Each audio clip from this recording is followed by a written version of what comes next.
How to remove frequently contacted from WhatsApp.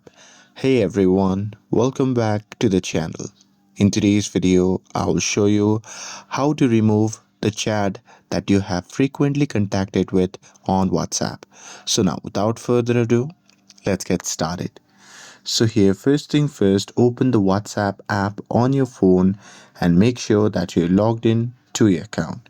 And now here, once you're inside the app, then what you can do is simply select the contact that you want to remove from WhatsApp.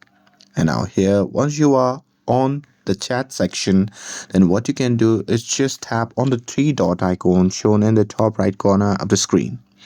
And now here, from the drop down menu, you can just tap on more.